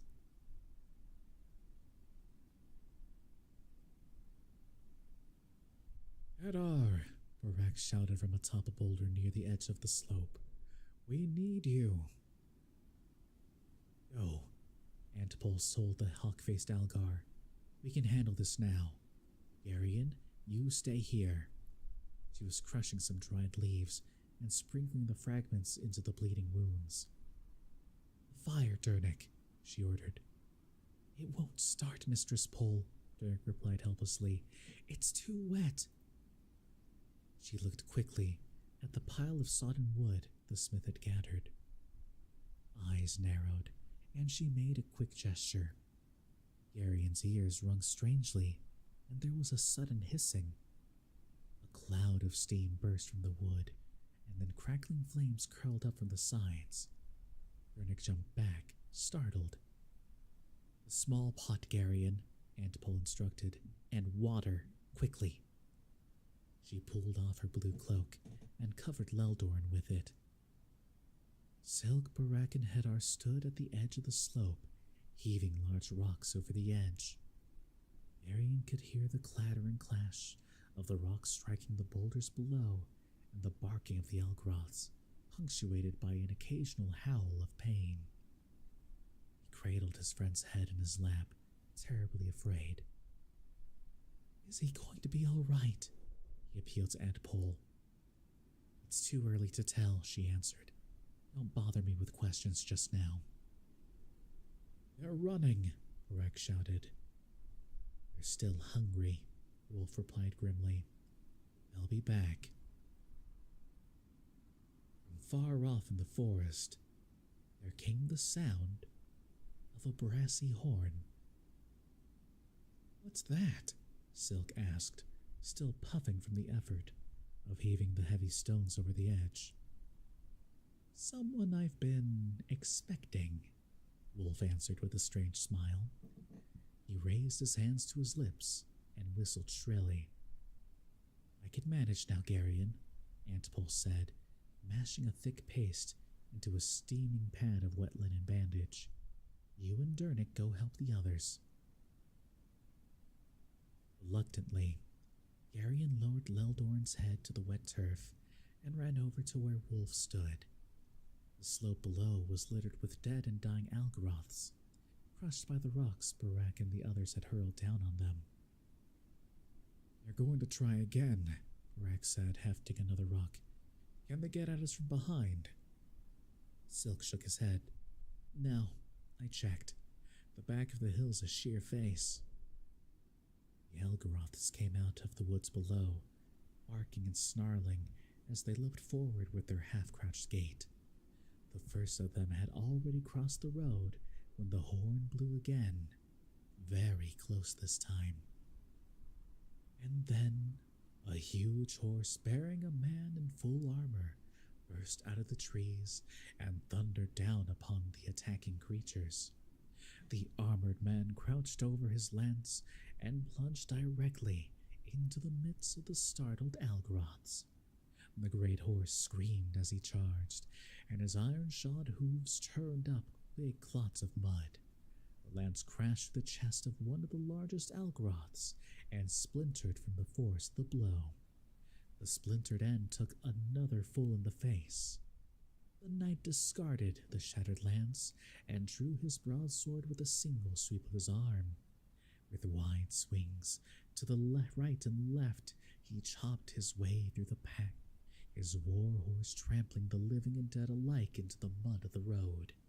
At the end of his charge, he whirled and plunged back again, once more opening a path with his sword. The Algaroths turned and fled howling into the woods. "Mandaralin!" Wolf shouted. "Up here!" The armored knight raised his blood-spattered visor and looked up to the hill. "Permit me to disperse this rabble first, mine ancient friend," he answered gaily, clanged down his visor and plunged into the rainy woods after the Algaroths. "Hedar!" Borak shouted, already moving. Hedar nodded tersely, and the two of them ran to their horses. They swung to their saddles and plunged down the wet slope to the aid of the stranger. "Your friend shows a remarkable lack of good sense," Silk observed to Mr. Wolf, wiping the rain from his face. "Hello there, Demon Queen Sorcia. Long time no see. It's always a pleasure to see your arrival." "Welcome in. How have you been?"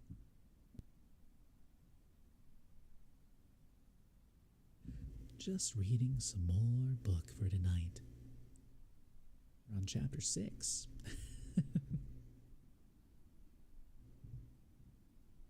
"Your friend shows a remarkable lack of good sense," Silk observed to Mr. Wolf, wiping the rain from his face. "Those things will turn on him any second now." "It probably hasn't occurred to him that he's in any danger," Wolf replied. "He's a membrate, and they tend to think they're invincible."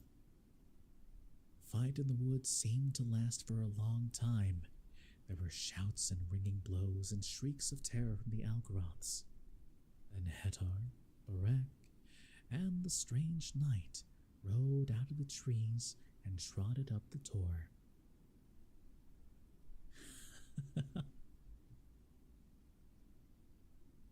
"It's very fair, Solar. Listen, if you need to get some rest, you get some rest. You've worked very hard today, and even went to lectures, and that's always draining."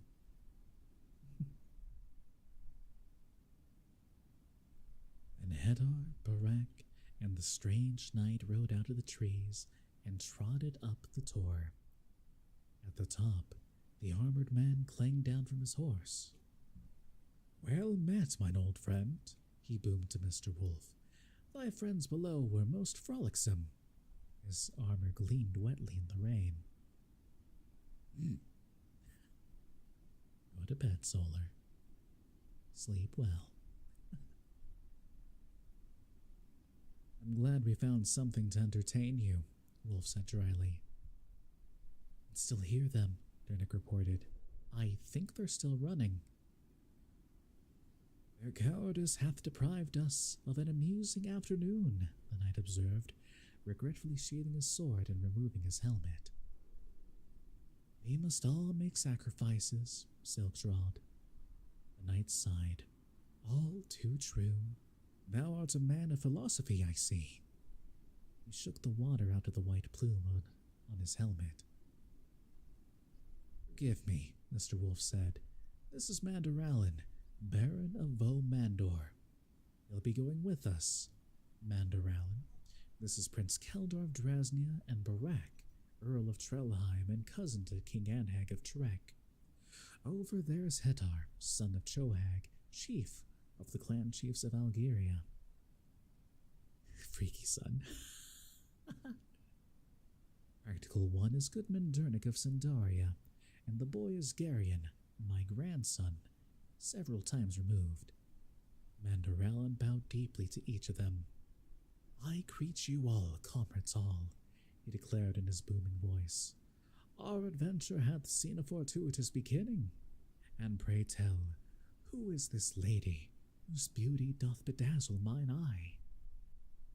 "A pretty speech, Sir Knight," Aunt Pole replied with a rich laugh, her hand going almost unconsciously to her damp hair. "I'm going to like this one, Father." "The legendary Lady Polgara?" Mandaralin asked. "My life hath now seen its crown." His courtly bow was somewhat marred by the creaking of his armor. "Our injured friend is Leldoran, son of the Baron of Wildantor," Wolf continued. "You may have heard of him." And Around's face darkened slightly. Indeed, rumor which sometimes doth run before us like a barking dog hath suggested that Leldorn of Wildantor hath raised an occasional foul rebellion against the crown. That's of no matter now, Mr. Wolf stressed. The business which has brought us together is much more serious than all that. You'll have to put it aside. It shall be as you say, noble Belgarath, Mandaround declared immediately, though his eyes still lingered on the unconscious Leldoran. Grandfather, Arian called, pointing at the mounted figure that had suddenly appeared on the side of the stony hilltop. The figure was robed in black and sat a black horse. He pushed back his hood to reveal a polished steel mask cast in the form of a white face that was once beautiful and strangely repelling. A voice deep in Garian's mind told him that there was something important about the strange rider, something that he should remember, but whatever it was eluded him. And in this quest, Belgarath, the voice was hollow behind the mask. You know me better than that, Shamdar, Mr. Wolf said calmly, quite obviously recognizing the rider. Was this childishness with the Algroths your idea? And you should know me better than that, the figure retorted derisively. When I come against you, you can expect things to be a bit more serious.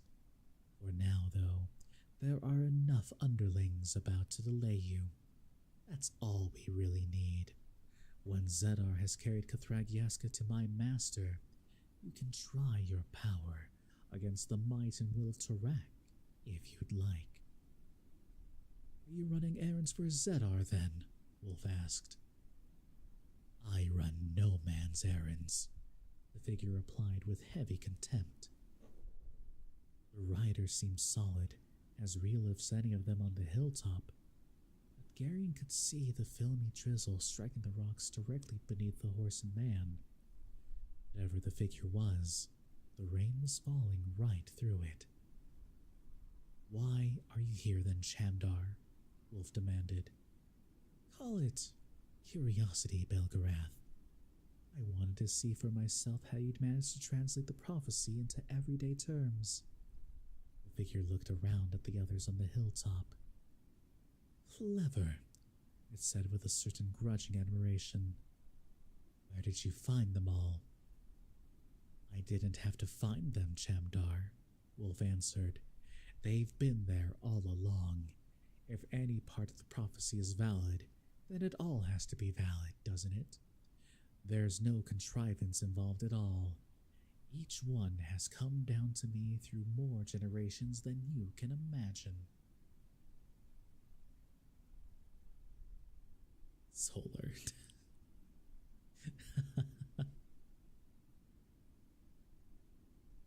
The figure seemed to hiss, with a sharp intake of its breath. It isn't complete yet, old man. It will be, Shamdar, Wolf replied confidently. I've already seen to that. Hey, good to see you. Long time no see. Which is the one who will live twice? The figure asked suddenly. Wolf smiled coldly, but did not answer. Yeah, that Kate.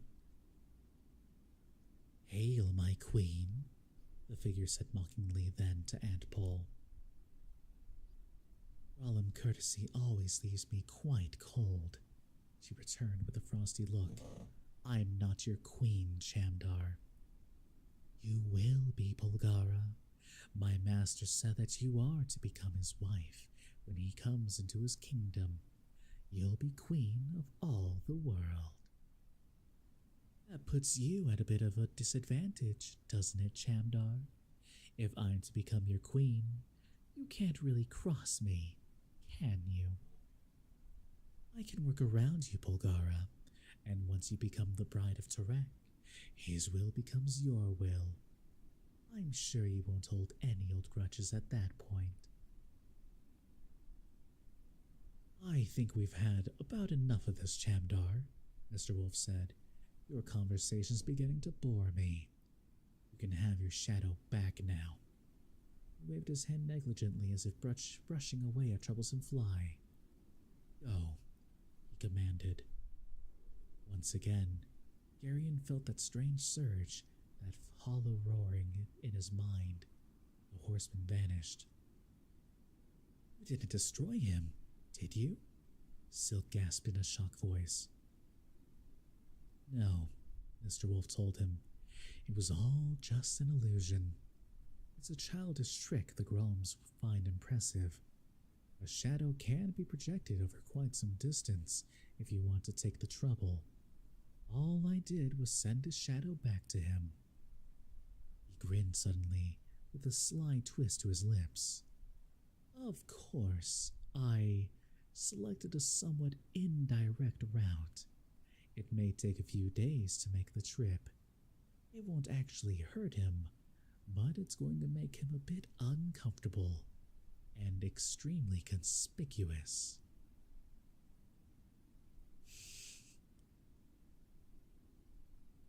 You guys are being very silly in chat right now.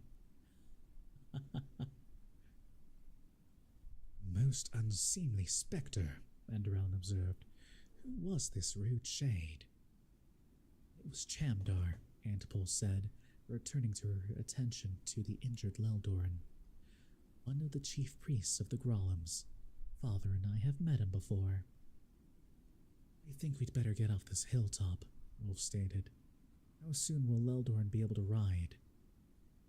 A week at least, Antipole replied. If then. It's out of the question. We can't stay here. He can't ride, he told him firmly. Couldn't we make a litter of some sort? Jernick suggested. I'm sure I can make something we can sling between two horses so we can move him without hurting him. Well, Pole? Wolf asked. It might be all right, she said a little dubiously. Let's do it then. We're much too exposed up here, and we've got to move on. Jernick nodded and went to the packs for rope to use in building the litter. And with that, we've reached the end of Chapter 6. My oh my, a lot of combat in that one. And such drama, as one of them was poisoned, hurt terribly by those Algaroths. But we got to meet Mandaralin. Damn, another chapter gone. I mean, listen, the chapters are always there, available in the VODs, available on YouTube. Look me up, you'll find them. But everyone, it is getting quite late for me, as unfortunately still working that full-time job. We'll fix that someday. So everyone, I hope you all can rest easy, and thank you so much for being here, for me coming back. Yeah, always my pleasure to give you all a stream. Honestly, this was a bigger turnout than I was expecting, so again, thank you all. And once again, thank you, Frank, the train conductor, for those 10 gifted subs at the beginning. So you all rest easy, and I'll see you all probably tomorrow. We'll see. Either play a game or keep reading. After all, we've got a lot of things to do now that I'm back. Rest easy. Good night.